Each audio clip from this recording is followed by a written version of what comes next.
Votre argent, maudit, je n'en veux pas, crie Judas, debout au milieu de la salle, à l'endroit où était avant Jésus. On dirait un démon qui débouche de l'enfer. Ensanglanté, dépeigné, enflammé par le délire, la bave à la bouche, les mains comme des griffes, il crie et semble aboyer, tant sa voix est perçante, rauque, hurlante. Votre argent maudit, je n'en veux pas. Vous m'avez perdu, vous m'avez fait commettre le plus grand péché.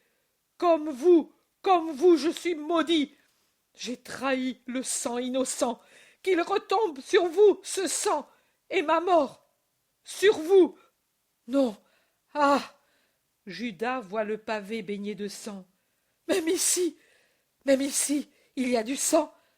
Partout, partout, il y a son sang. Mais combien de sang à l'agneau de Dieu pour en couvrir ainsi la terre et ne pas en mourir? Et c'est moi qui l'ai répandu, à votre instigation. Maudit, maudit, maudit pour l'éternité. Malédiction à ces murs, malédiction à ce temple profané, malédiction au pontife déicide, malédiction aux prêtres indignes, aux faux docteurs, aux pharisiens hypocrites, aux juifs cruels, aux scribes sournois. Malédiction à moi, malédiction, à moi. Prenez votre argent et qu'il vous étrangle l'âme dans la gorge, comme à moi la corde. Et il jette la bourse à la figure de Caïphe et s'en va en poussant un cri, alors que les pièces résonnent en s'éparpillant sur le sol après avoir frappé, en la faisant saigner, la bouche de Caïphe. Personne n'ose le retenir. Il sort, il court à travers les chemins, et fatalement, il se trouve à rencontrer 2 fois Jésus à l'aller et au retour de chez Hérode.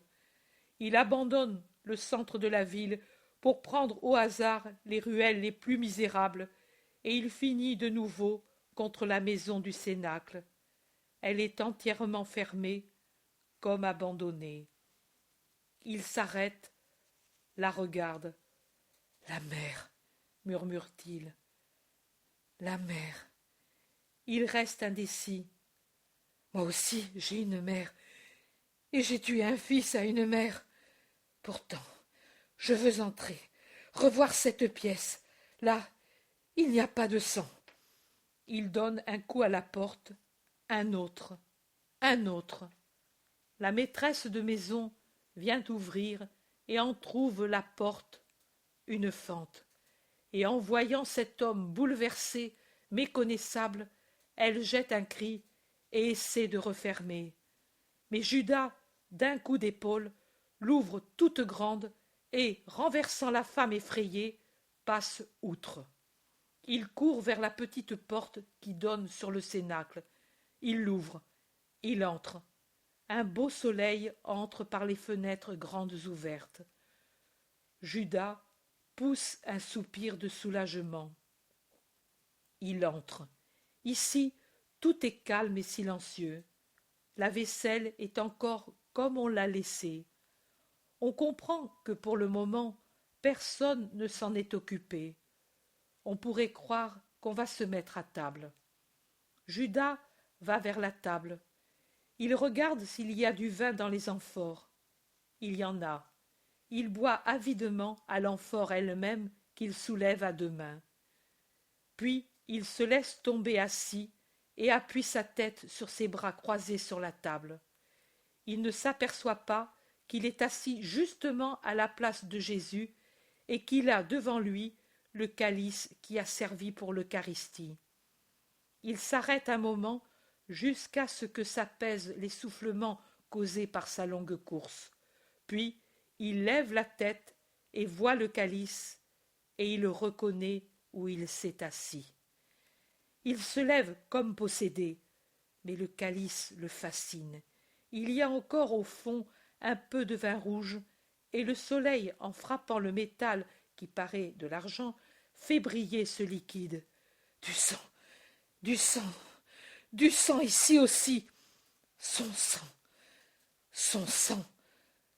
Faites cela en mémoire de moi. Prenez et buvez. Ceci est mon sang, le sang du Nouveau Testament qui sera versé pour vous. Ah, maudit que je suis, pour moi, il ne peut plus être versé pour la rémission de mon péché. Je ne demande pas pardon, car lui ne peut me pardonner. Hors d'ici, hors d'ici, il n'y a plus d'endroit où le Caïn de Dieu puisse connaître le repos. À mort, à mort.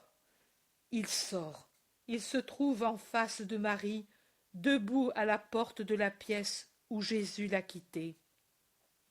Elle, entendant du bruit, s'est montrée, espérant peut-être voir Jean qui est absent depuis tant d'heures. Elle est pâle, comme si elle avait perdu son sang. Elle a des yeux que la douleur rend encore plus semblables à ceux de son fils. Judas rencontre ce regard qui le regarde avec la même connaissance affligée et consciente dont Jésus l'a regardé en route, et avec un « Oh !» effrayé, il s'adosse au mur. « Judas, dit Marie, Judas, qu'es-tu venu faire ?» Les paroles mêmes de Jésus et dites avec un amour douloureux. Judas s'en souvient et pousse un cri. « Judas, répète Marie, qu'as-tu fait? À tant d'amour, tu as répondu en trahissant. » La voix de Marie est une caresse tremblante. Judas va s'échapper. Marie l'appelle d'une voix qui aurait dû convertir un démon. « Judas, Judas, arrête-toi, arrête-toi, écoute. Je te le dis en son nom. Repens-toi, Judas. Lui pardonne. » Judas s'est enfui. La voix de Marie, son aspect ont été le coup de grâce, ou plutôt de disgrâce, car il résiste.